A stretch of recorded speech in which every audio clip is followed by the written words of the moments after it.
వరంగల్ జిల్లా దేశ మాజీ ప్రధాన స్వర్గీయ ఇందిరాగాంధీ పేద ప్రజల సంక్షేమానికి ఎన్నో అభివృద్ధి పథకాలు ప్రవేశపెట్టిన మహానాయకురాలని టీపీసీసీ కార్యదర్శి మీసాల ప్రకాష్ అన్నారు. ఇందిరాగాంధీ జయంతి సందర్భంగా నిర్మాణపేట లక్ష్మీపురంలోని ఇందిరమ్మ గాంధీ విగ్రహం వద్ద కాంగ్రెస్ నాయకులు పూలమాల వేసి ఘనంగా నివాళులర్పించారు.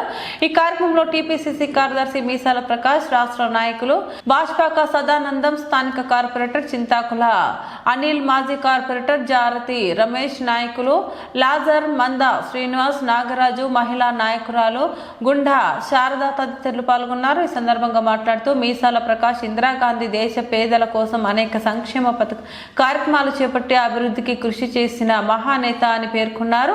ఆమె ఆశయాలను కొనసాగిస్తూ ముందుకు తీసుకువెళ్లాల్సిన బాధ్యత అందరిపైన ఉందని ఆయన అన్నారు.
ఇందిరాగాంధీ గారు హరిజన గిరిజన బడుగు బలైన వర్గాల కోసం ఎన్నో సంక్షేమ పథకాలు ప్రవేశపెట్టారు. ఇలా బ్యాంకులను జాతీయం చేసి రాజభరణాన్ని రద్దు చేసి ఇవాళ దేశంలో ఒక గొప్ప నాయకురాలిగా ఇలా పేరు సంపాదించారు. వాడవాడలా కూడా ఇవాళ ఇందిరాగాంధీ గారు ఇందిరమ్మ ఇండ్లు ఏదైతున్నాయో గతంలో వారి నాయకత్వంలో చేసినాయి. ఇవాళ హరిజన గిరిజన బడుగు బలైన కోసం ఎన్నో సంక్షేమ పథకాలు ప్రవేశపెట్టి సమగ్ర హౌసింగ్ లోన్ కింద అందరు కూడా పేదలు ఎవరు నిరుపేదలు ఎవరైతున్నారో ఎస్సీ హరిజన గిరిజన బడుగు ఎవరైతున్నారో అందరు కూడా ఇలా వారి నాయకత్వంలో ఇవ్వడం జరిగింది. ఇవాళ ఈరోజు తెలంగాణ ప్రభుత్వంలో కూడా యనమల రేవంత్ రెడ్డి గారు రాష్ట్ర ముఖ్యమంత్రి వర్యులు యనమల రేవంత్ రెడ్డి గారి నాయకత్వంలో ఇవాళ ఇందిరమ్మ పథకం పేరు మీద ఎన్నో సంక్షేమ పథకాలు ప్రవేశపెట్టారు.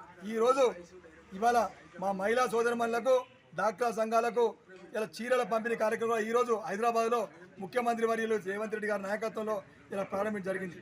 ఇవాళ ఇంతకుముందు గతంలో కేసీఆర్ బీఆర్ఎస్ ప్రభుత్వంలో ఇవాళ చిన్న తక్కువ ధర బాబది క్వాలిటీ లేని బాబా చీరలు ఇస్తే ఏదో ఇచ్చినామంటే అనకుండా ఇవాళ క్వాలిటీ చీరలు ఇవాళ నేత మన తెలంగాణలో నేయించి ఇవాళ పేద ప్రజలకు, డాక్టర్ మహిళా సంఘాలకు ఇలా 10 మహిళా సోదరిమణులకు ఇవాళ చీరలు పంపించడం జరుగుతుంది.